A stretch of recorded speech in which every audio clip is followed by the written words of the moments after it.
Yes. And so it's 10 o'clock. The aim then is to be through by 10:45. Okay.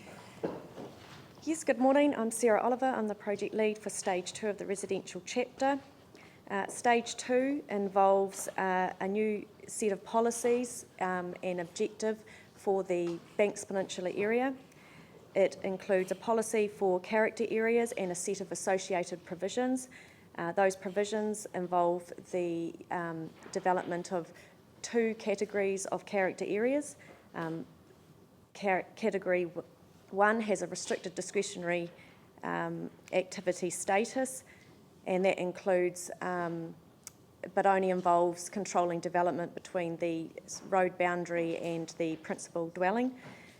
Category 2 involves some matter-specific controls, such as street building setback, and other zones in Stage 2 include the Residential Established New Neighbourhood Zone, which is the previously operative Living G zone. That is just a rollover of all those provisions that were previously in the operative plan. It includes the Residential Hill Zone, which essentially is a rollover of the Living Hill Zone, and included in that are some small parts of the Living Hills A areas that have been developed to a lower density. It includes a new residential large lot zone that includes the previously operative Living Hills A and B zones and the Akaroa Hill Slope zone. It includes the residential small settlement zone, which includes the Banks Peninsula small settlements areas and the small settlements of Kainga and Spencerville. It includes the residential batch zone, which was the previously Living Taylor's Mistake zone. That has not been presented to you in any great detail. The Taylor's Mistake Working Party have considered options for that zone and have settled on one option, which relates to the scheduling and unscheduling of batches. It is a change from the previously operative position. Different batches have been affected through the earthquakes due to geotechnical hazards and can no longer be supported for retention. And another matter that has been considered in looking at the options for the Taylor's Mistake batches, and that has been that a number of the unscheduled batches have existing use rights certificates. So those 2 matters have, the Working Party have reconsidered the options, and broadly the option that they're settling on is retaining a similar number of batches, but they will be different batches. Of particular change has been around the Taylor's Mistake Hobson Point. There were about 6 batches that were going to be removed on that point previously, and they were originally offered up for removal through the mediated solution. So this was preceding an Environment Court decision which established the scheduling and non-scheduling of batches. So it's now proposed that those batches be retained. They've been reassessed as terms of their impact on public access, and it has been assessed that they do not impede public access and they do not have any geotechnical constraints on them, so it's proposed that they be retained.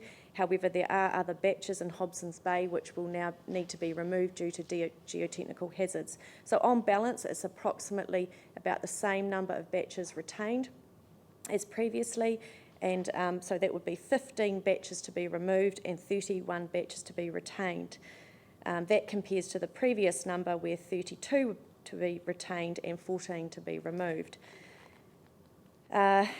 In balance of that, though, the Working Party would like to ensure that the total number of batches in the area remains the same. This is including or providing for the total number of batches, so they're proposing to reduce the number of batches to be relocated in the new residential batch zone from 18 to 15, so that only provides the same number, aligning with the numbers to be removed. So 15 to be removed and only 15 to be provided for in the new batch zone. So this is new.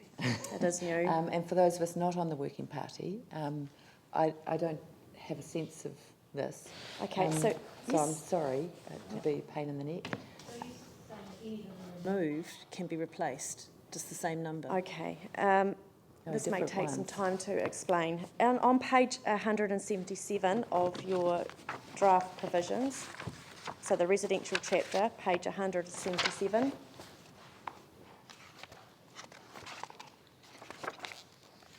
Do you have any pictures? I don't think it's loaded up. You'll have to go to the paper copy, I'm sorry. Yeah. In front of you is all the recommendations and changes to maps. But you'll need to go to the actual draft chapter Yeah. that was provided to you, Yep. the paper copy. Yep. So page 177, there are two pictures there. The first one is the development plan area for the Taylor's Mistake, the new batch zone. And the new batch zone was established through the Environment Court 2003 decision to provide for the relocation or rebuilding of batches that were to be removed. And in that zone, a maximum of 18 batches were to be provided for. Now that was greater than the number that were going to be removed. So it provided for an additional additional 4 new batches over and above what was to be removed. So the working party has considered that, and in terms of numbers, they consider that that should be reduced to only provide for the number of batches to be removed. So it doesn't result in a total increase of batches in the area.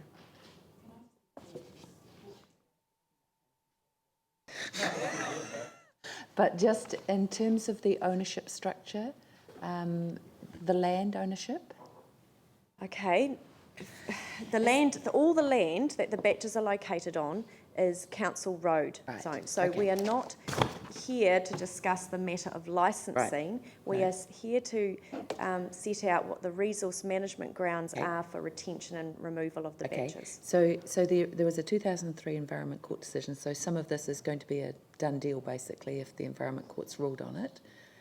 No, so this is a review of the Environment Court decision Right. based on the new information being the reassessment of the geotechnical hazards of the batches. Yep. Yep. So previously there were some that were, and I think it might be around 10 or that were able to be retained, but they now have to be removed due to high risk of Okay. hazards from rockfall and cliff collapse. So the working party is suggesting the removal of batches where there is a high geotech hazard, Yes. or for any other reason? And if they are deemed to impede public access. Okay. And how many in each category? So there'd be 15 batches to be removed Yep. and 31 batches to be retained, but they are different set of batches than Yeah, previously. I get that. So of the 15 to be removed, how many are because of geotech hazards and how many because of public access impeding? Virtually all of the 15 to be removed are due to geotechnical hazards. Thank you. That's the predominant matter. Okay, thank you very much. I want to work through the Right, so now, so those were the main areas. So the resolution is that the chapter be approved to go to the Minister for comments. There are some, on the maps that were printed for you, there was a zone boundary error on one of planning map 52. There was one site that was under stage 1, was not zoned residential Banks Peninsula zone, but we considered that it should have been. It was actually zoned for residential purposes under the operative district plan, and there's no known reasons why this land should not continue to be used for residential purpose, so we recommend as part of stage 2 it be zoned in the residential Banks Peninsula zone. There was a similar matter with Avonhead Tavern.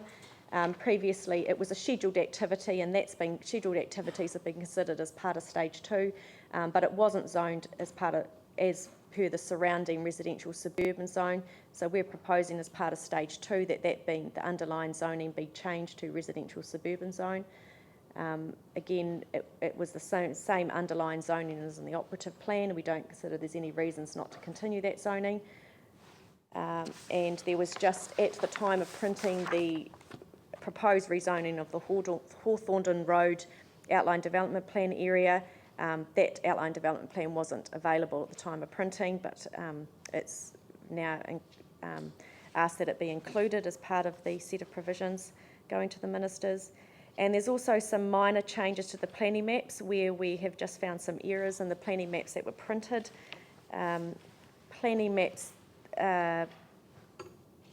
this is to do with Brooklands, the Brooklands area. There were a number of individual sections that had appeared on the printed copies as small settlement zone, but these should have been located within the specific purpose flat land recovery zone to be considered as part of the the future of that area.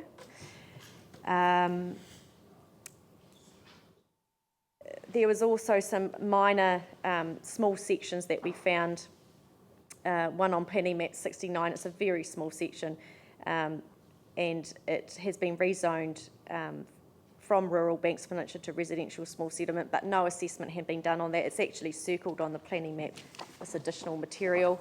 There had been no assessment undertaken, so we're not in a position to recommend a change in that, and so recommend it stay rural at this stage.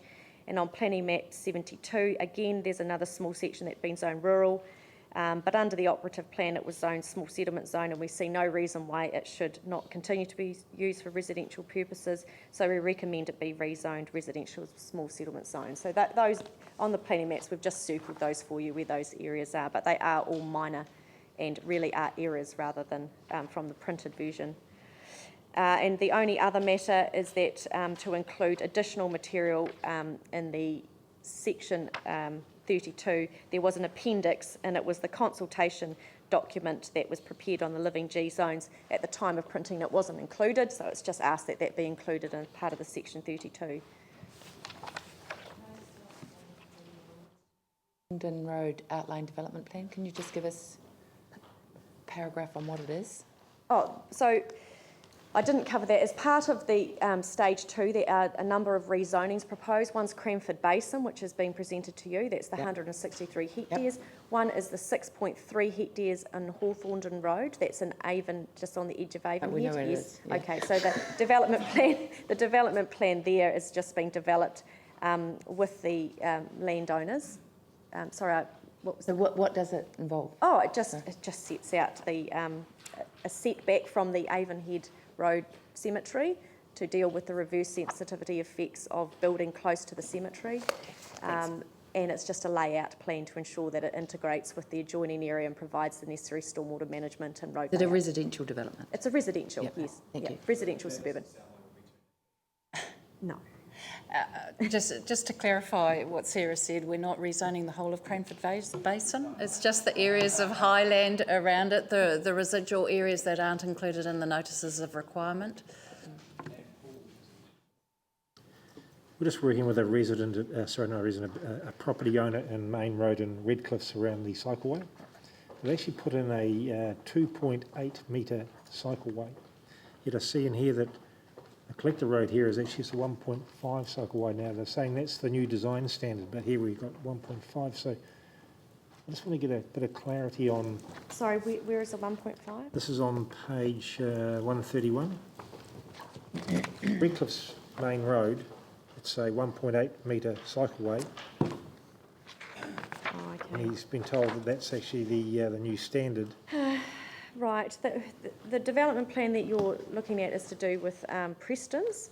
So all those development plans that are included from page it's to do with what is the living G zone. So all those development plans that were developed for each different greenfield area have just been carried through. So whatever was agreed to at that stage, when that land development was approved by council through the rezoning, have just been carried over. So if there is a difference there, it's really what was just considered appropriate for Preston's development. So any new development would be subject to the infrastructure, well, I knew it as the infrastructure design standard. I'm not sure if that's still its name.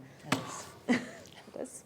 But there is going to be some inconsistency then. Oh, there often is. I mean, when you rezone a greenfield area, they may come up with, specific design elements that they want. Like a narrow. It might be a land, a land design issue that they may have thought that was more appropriate. But generally, any new subdivision is, is considered against the infrastructure design standard. So, could, I know this is different this year, but I'm just saying, could that be changed in other areas as well, like in Redcliffs? Could that design standard be modified? If it's a subdivision consent, yes, they would be going for, it would be part of the consent conditions. So if they're not going for subdivision consent, I'm not certain how that would be being constructed. And if it's being constructed by normally if it's constructed by the council, they follow, we follow our design standard. If it's being constructed through a subdivision consent, well, they will have that out with the subdivision consent officers as what's appropriate for that area. And, it may be the fact that it's got a land constraint. It may not be able to be fitted, be actually developed to 1.8 metres. So it's really a matter for consent conditions. Do you have any more summary before going to recommendations, or is it just you're happy with the questions No, now? not unless there's any matter that you wish to discuss. No, and I Question? think, Yanni, quick question? Yeah, well, I think it's a really interesting point. I think we're losing an opportunity. We've just passed new cycle infrastructure design standards, and we're not putting it into our district plan. So, I think we're losing an opportunity. What we should be asking for is that the outline development plans are amended to reflect the new cycle design infrastructure standards, and that should be a requirement. Think of Noble Subdivision and the whole tension that happened there between not even complying with our infrastructure design standards around the cycleway. So, I'm not sure. I used to like outline development plans because I thought it gave people certainty. The more I've seen it, what it is kind of a nice picture that people put at the start that actually doesn't make sense in a lot of different ways around timing or things. So I guess the question I have is, can we put in the new cycle design standards into these outline development plans? That would be a matter as I said, through the subdivisions chapter. I'm not actually certain about whether there are any standards for cycleway widths in the subdivision chapter, but that's a matter for that chapter. Look, my understanding is that the standards we've been looking at, that they are for the major cycleways, the 13, and the network will include some of these, on-shoots, if you like. And I guess so the standards we have are around those. Now, they're not gold-plated, but that's what, for those major ones. So I'm not sure what the other standards, if you like, would be for the rest of the network. But as Sarah's indicated, there's some areas, for example, on the hill, where in fact you don't have a lot of room, and I'm not sure how we would actually make that all workable. Well, actually, as I understand it, that's not correct. Actually, our infrastructure design standard, the cycle design standards, actually are not just our major cycleways, but they do, through the district plan, look at things like collector roads. So, as you would expect. So, in Redcliffs, it's not a major cycleway. It's simply what we've been told is that because it's going through a new capital works project, it has to meet the new standards, which are 1.8 on a collector road. So, I just think, can we change outline development plans through this process? That's probably the more pertinent question. What I would ask is that you park that question until the subdivision development and earthworks chapter comes along, and if necessary, we can get Sarah back to hear that discussion as well. Because the other thing that I was going to ask is on 104, this won't come as a surprise, but we're basically we're putting in more traffic lights into areas that, I really question whether it makes strategic sense to have every block having a traffic light. So 105, you've got traffic lights going in, and you look a few pages later, you've got more traffic lights. So, can I just make a comment about these, I suppose, layers that have been included as appendices to the Prestons Road development have already been agreed to by council. They've gone through, and the land development is already being, it's already been developed in accordance with these. To begin to make changes to these would have a significant impact on the land developer, because that's how they've laid out their development to meet these. yeah, I understand and it's that. Quite far. But we're trying to put in cycleways and become cycling friendly, and we've got old upgrade intersections that don't take into account what we're trying to achieve with cycleways, which I think is a real lost opportunity. So I don't know if it's possible, but to me it seems really All right, look, sort of points noted, but as per staff advice, I think best thing we can do here is park that for the subdivisions chapter. okay. And the traffic lights potentially with, when we have David Faulkner here with transport. Bicycle thing, the cycle lanes, if we park it to a subsequent chapter, what happens if we've got conflicting bits? We would, there is a resolution at the end to make consequential changes depending on how decisions are made through So the we day. can find out. If That's that's comforting. necessary, we can come back and make a Okay, resolution. so we haven't necessarily just made our bed then at the end of this for eternity.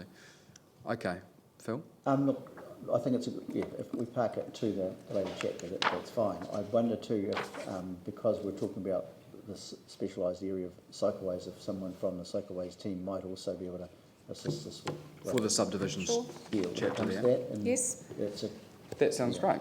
Okay, we've got 25 minutes for two more chapters that we need to get through. It better be a really important one, otherwise we won't get through it. One. Corridors. So where has that come from?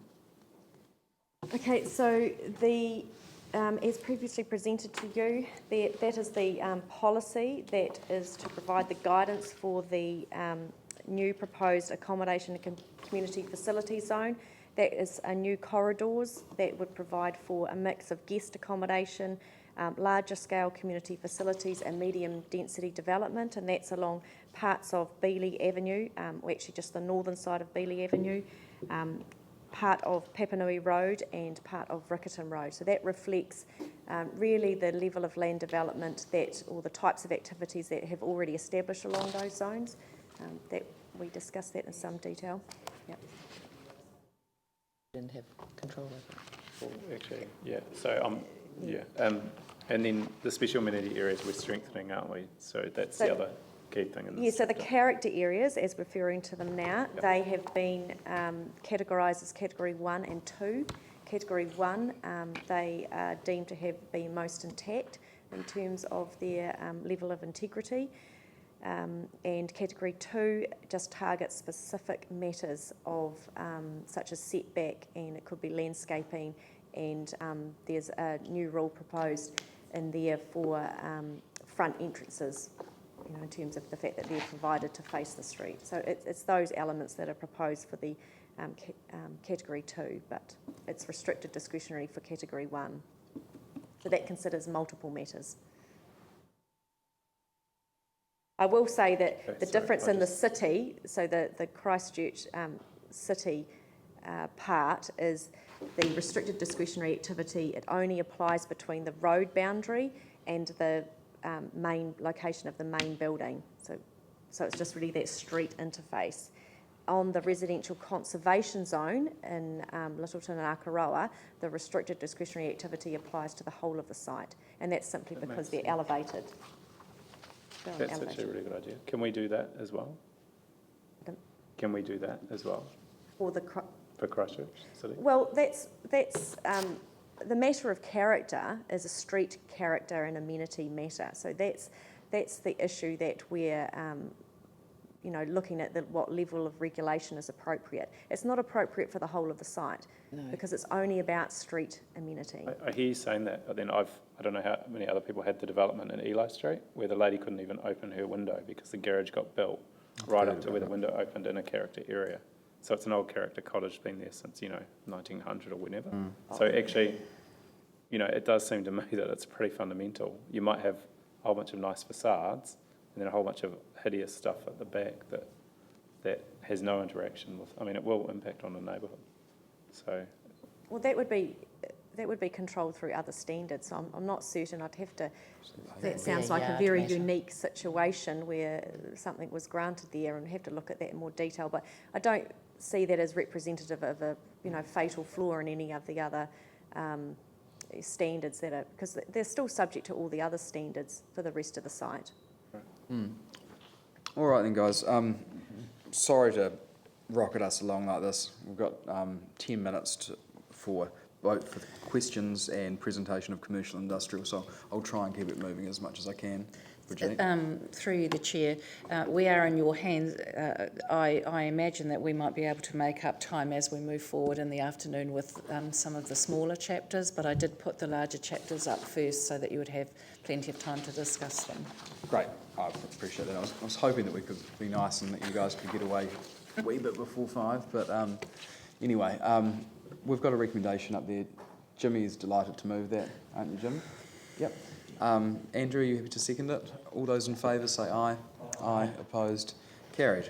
Okay, chapter 15. Right, commercial. I'm just going to outline what's changed since the